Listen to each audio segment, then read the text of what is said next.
Gonna hit you with some cactus facts.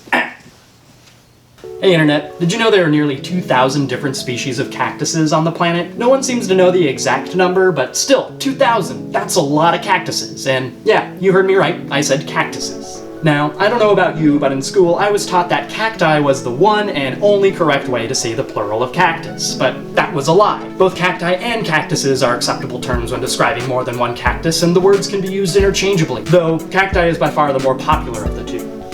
That being said, I don't want to give you the wrong impression. Yes, I probably know more about the subject of cactuses than the average person, but I am by no means an expert. I just like painting them. And I've only painted about a dozen or so of the approximately 2,000 different species of cacti that exist in the world. While I think it would be cool to make a project where I paint each one, I probably won't get around to painting them all. Just the thought alone is overwhelming. I mean, do you know how many spines a single cactus has? Thousands, if not tens of thousands, and there are no shortcuts. They all have to be painted by hand. So no thanks, which brings me to the point of this rant. Many people have asked me, hey Zach, what's up with all the cactuses? And I've often struggled to explain because, to be completely honest, it's kind of a boring story. To make a boring story short, I like gardening, but I'm not a very good gardener. So when I turned to my garden for inspiration, the only things still left alive were cactuses. Prior to focusing on painting cactuses, I experimented with a lot of different styles and never felt satisfied with any of them. I also found it impossible to finish a painting. They just never felt done. There was also no real continuity in style between each project. I eventually tried my hand at non-representational abstract art, but